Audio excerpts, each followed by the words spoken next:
Ed here with the Digital Digest, and today I wanted to share my full review, the digitally digested segment for the Asus ROG Flow Z13 for 2023. Now this is the 4050 model with 6 gigs of VRAM. I mean the NVIDIA RTX 4050 for those of you unfamiliar with what I'm mentioning. This is the least expensive build of the Z13 for 2023. It retails for $1,750 US. I'll include a link in the description for those of you interested in purchasing one. And I did purchase this. This is not a review unit. I also purchased the acronym. The only model I was not able to get my hands on was the 4060. And I have to say that probably is the most coveted model because it's the most scarce. But that's not the reason why. It's because of its performance. In fact, it sort of, in my opinion, cannibalizes both this as well as the much more expensive acronym at $2,500 because, again, this is $1,750. The 4060 model is $1,880, and then the acronym is $2,500. But what you have to remember is they all have the exact same specifications except for the GPU, again, 4050 here with 6 gigs of VRAM. 4060 has 8 gigs of VRAM, and then the 4070 also has 8 gigs of VRAM. But then the only other difference is that the acronym has 32 gigs of RAM. Of course, this model as well as the 4060 are relegated to only 16 gigs. So if you know that you need 32 gigs of RAM for the system, of course that's not upgradable, then you need to go with the acronym. Is the 4070 necessarily worth the extra premium over the 4060? Well, no, not necessarily. And this is the reason why. You can see right here with this least expensive, I'm not calling this value-oriented, 4050 model, we're getting over 8,000 in time spy, which means that pretty much any game you throw at this, you're going to be able to play natively on this 13, nearly and a half inch Nebula display. 500 nits of brightness, 165 hertz refresh rate, 2560 by 1600 resolution, and it's color accurate. So I can't praise this display enough, especially when you're comparing it to last year's generation, because while last year's model was the beginning of the Z13's existence, it underperformed severely. So battery performance here, again, is really the Achilles. You're looking at a little under 2 hours of runtime when you're actually using this to its, highest performance capability, kind of like we just did with that benchmark or gaming. But if you're not in turbo mode, so to speak, then you probably can get, closer to 4 to 5 hours. I've seen some people report 9 hours. I have not been able to replicate that. If you know how, chime in the comments because, of course, that will be valuable to anyone who owns this or is interested in purchasing it. But the most I've gotten is closer to 5 hours. But to me, that's offset by the fact that this charges, as you noticed, with a regular Type-C power brick. Now, when I say regular, it's not regular. It's a 130-watt power supply. Right now, incredibly hard to come by any other power supplies other than the one that's included with this that are going to deliver the actual wattage that is necessary for this. And that's just because 130 and 140 watt supplies are few far in between right now here in 2023. Of course, that will change over time. But the good news is that you can still charge this with pretty much any Type-C brick, even the one from your cell phone. It will be a trickle charge, but you will be able to top this thing off. Alternatively, you also can use a power brick battery bank like this one, and that will at least make it so that you can, of course, recharge on the go. And that's the beauty of having a machine like this that doesn't have a proprietary power brick. I mean, it does, but you know what I mean. It's relying on Type-C for power delivery. So that is the trend I think we would all like to see. See what I did there? I mean, even Apple users, right? So we're headed in the right direction. And even though battery life isn't where we would like it to be, performance is. And this is so easy to keep charged up that I think, at least here in 2023, that does offset what is lackluster battery performance. But again, remember, there's an Intel 13th Gen i9 processor in here, an RTX 4050 with 6 gigs of VRAM, 16 gigs of RAM, of course, Wi-Fi 6 on board, Bluetooth, I believe, is 5.2, and a gorgeous display. We have a detachable keyboard, a 1 terabyte NVMe 2230 sized SSD. It is a Gen 4 drive. That's what I'm benchmarking right now. And you can upgrade that. I wish they had gone with a 2280. That would have given us better performance and a wider range of capacities. There is only one slot for that drive, and this is not something you're going to open up and tinker with. This is a 2.6 pound tablet. Remember that. I don't like even saying Surface Pro style because the only thing it shares in common is that it has a kickstand and a detachable keyboard, which does come with it. No pen is included here. I think that's a missed opportunity on Asus's part. We do have a Windows Hello IR capable Full HD webcam at the top. We also have a webcam, not a webcam, but a camera at the back. They are 5 megapixels and 13 megapixels respectively. Is it, something I recommend because of the cameras? Absolutely not. Is it nice to have an additional camera on the rear of the tablet? Sure. It's just, again, trying to align with the fact that it is a highly portable tablet computing experience. So much like your iPad or, of course, now the Tab S9 Ultra, the idea is to deliver a similar experience. And the good news is with Windows 11 support, touchscreen support in general has gotten very good to the point that I actually think that this is not just usable, but actually pretty good as a tablet without its keyboard. So when I'm in bed, flip out the kickstand and just use it that way for browsing the internet. Again, it's not going to win any awards for its overall battery life, but it is still really impressive what this machine is capable of and how far we've come with Windows computing in a tablet form factor. I mean, one of my favorite machines historically is my old Vio Z Canvas, because it, like this, incredibly powerful. I mean, it was delivering, what you would traditionally expect from a desktop replacement notebook in a thin and light, well, maybe not thin, but overall light, tablet experience. And here we're getting that, but we have the added benefit many moons later of a discrete GPU in 3 different flavors. Granted, we're capped out at 65 watts, but from a gaming perspective, again, if you're okay with medium settings or maybe enabling DLSS, you're going to be able to play everything at native resolution on this Nebula display. And again, with no ghosting, you're going to love it. I mean, the gaming I've done on this is excellent. And remember, whether you go with the most affordable model that I am reviewing right now, or the 4060 or the Acronym, you're getting all of the same components. The Acronym is designed quite differently. And if you're interested in that, keep your eye out for my full review of that machine as well. But everything is the same except for, again, the GPU, and in the Acronym's case, the RAM. I mean, the Acronym doesn't even get a larger NVMe SSD, which to me is kind of surprising. I think Asus could have done itself a favor by differentiating it that way rather than maybe the wearable concept and the funky design, even though I think that's cool too. Again, part of the Acronym full review, and the fact that we do get the pen with the Acronym, something that I do think, as I already mentioned, should be included with every single SKU that they make of this product. But don't forget that you can also upgrade this. Maybe this performance isn't enough. Maybe this is enough for you when you're traveling, but when you're docked for work or using it at home in general, you want to kick it up, and you can, because it's got the XG mobile unit. And I'll talk about that in a little bit. Before I move on to the next thing I want to show you, you can see performance here for that 1 terabyte NVMe is very good.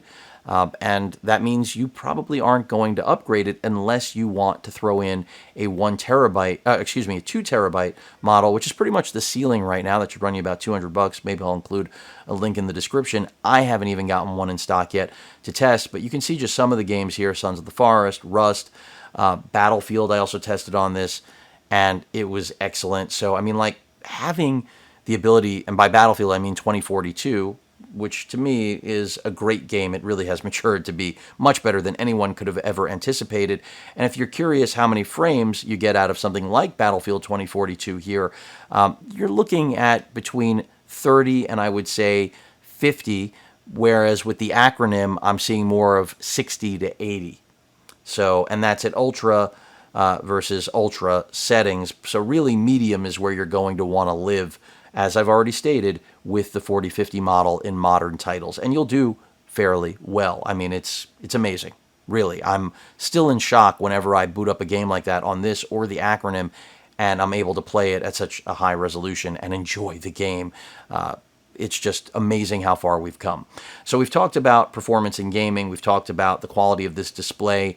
The fans don't get very loud, but let's take a look at some audio-visual performance, if you will.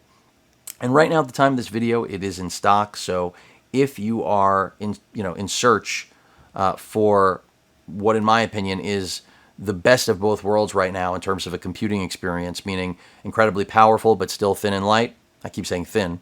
You'll have to accept that it's thin, at least in my purview. Then the Z13 is where it's at. So take a look and a listen to this little video sample. And I'll have to, of course, put on audio, right? We're at 100%.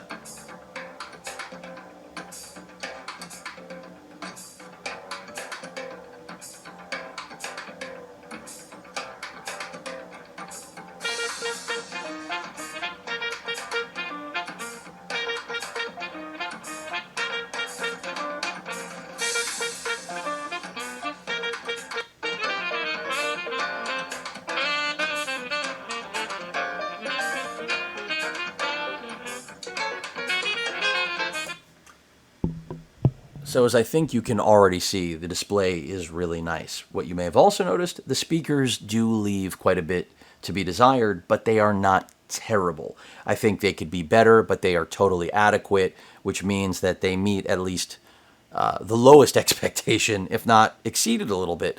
But of course, if you were to hold the tablet on either side where my hands are right now, you will totally be blocking those speakers. So keep that in mind. So let me go ahead and minimize this. You've seen what AV performance is like, and it's good, frankly. And I think, again, what this demonstrates is that this can game. It can obviously get any form of work done that you need. Color critical display, which, if you're like me, is a must-have in a machine like this. The keyboard performance, I will say, is good. It doesn't really leave anything to be desired, in my opinion. I mean, key travel is good. We have RGB backlighting. The only thing I would say is that, it mimics the same material as the Surface Pro line and like the Alcantara, and I'm not a huge fan of it, frankly. It wears very quickly. It frays, so if you don't keep something like this inside of a case, I just don't see durability on this thing being phenomenal. But overall, it does exactly what it should, and it doesn't add a lot of weight or bulk to the tablet. So it's definitely, I think, a good keyboard. Same, referring to the trackpad or touchpad. And it does have two positions, of course. You can pull it out and use it like this as well. Now, the previous generation was noted for having connectivity issues that over time users were, from just disconnecting it, which I'll do right now, the actual, and you see how I'm doing it, and you've got to be careful, basically, is the lesson learned. I'm making this look much more difficult. I could have just ripped it off. But I'm of the mindset that a lot of the issues that people encountered with this were from just ripping it off. So I want to stay away from doing that. And the idea is pretty straightforward, which is that the ribbon cable you can actually feel right there that connects through these pogo ports to the actual machine. And basically what we're getting out of this is that I take it that people were a little bit rough with it, and over time this just breaks, and then they no longer have a keyboard, at least a native keyboard, and you don't want to find yourself in that position. So handle this with care, even though I personally have not had any experience with that, at least based on the experience from the previous gen. I am trying to be careful with the unit I'm using. Now, I am going to be returning this model as much as I like it because I have the acronym. And quite frankly, for what I need, the acronym, in spite of its, or despite its styling, checks those performance boxes that I absolutely must have. But what I will tell you is that from an I/O standpoint, I would say that that is probably one of the areas that this machine is most underwhelming, but it still has what you need, and I'll show you that right now. So let me go ahead and show you the side here, the left side. You can see that speaker that I said if you cover, it will be muted, no question about it. Then we have a Thunderbolt port right there above my left thumb, and that's how you're going to charge the machine, and it works just as you would expect, very well. And right here you may have noticed the rubber ROG. Now that is your port for the XG Mobile, as well as your additional Type-C port. So one area where I think Asus, missed an opportunity on this was to really flesh this port out more. While we have that, Type-C port that you can use as a secondary port, you can't really do anything with the XG Mobile interface. It is proprietary. You would have to buy one of their, I'll call them eGPU hubs, that contain, for example, a 4090. And if you're looking for desktop class performance to be mated with this, you're going to get it out of that XG Mobile 4090, but it's $2,000, and I don't recommend it. I think you're better off spending that $2,000 on a desktop computer personally. But if you really just want the thinnest, lightest, most powerful tablet experience ever that can be taken to desktop performance, well, that is the way to achieve it, because this will not work, to my knowledge, with a traditional eGPU. But I haven't tested it yet. I do have a 3080 in a Razer enclosure, so maybe I will still test it if that's something of interest to all of you, to see if I can make it work. Ventilation is all at the top. I think that's really smart. It ends up meaning that nothing is going to vent on you, and that's the way it should be. And if you weren't able to tell, the fans do kick up in turbo mode, of course, but they don't get that loud. Nowhere near as loud as a traditional gaming laptop, in my opinion. And Asus claims that they redid the cooling solution on this generation, along with part of that is how loud the fans sound, while still maintaining or actually improving their cooling performance. We've got that little window into the chassis hologram. I think it's cool. I mean, the styling on this is still a bit much, but subdued, of course, compared to the acronym. That other camera I was mentioning before right there on the upper right side. And the kickstand is exactly that. I like that we have a metal tab for this. You can almost go totally flat. So if you have a pen, that would be ideal for taking notes or drawing. And then this is where you're going to gain access to that 2230 NVMe. That is the little drive bay for it.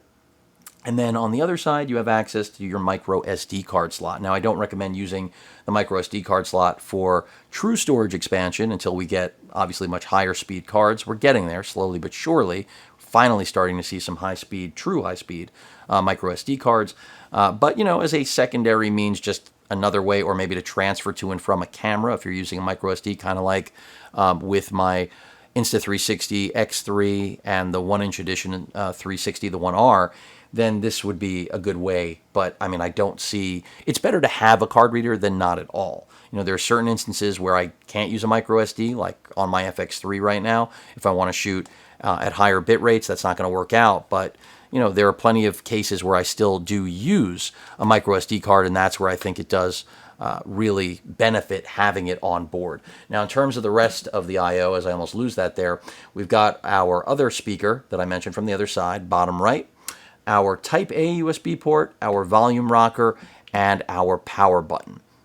On the bottom, of course, that pogo port for the keyboard, and that's pretty much it. I mean, it's a really nice device. Again, 2.6 pounds, throw in the charger, it goes up a little bit, but the charger isn't that large. Let me go and close that out as well as that.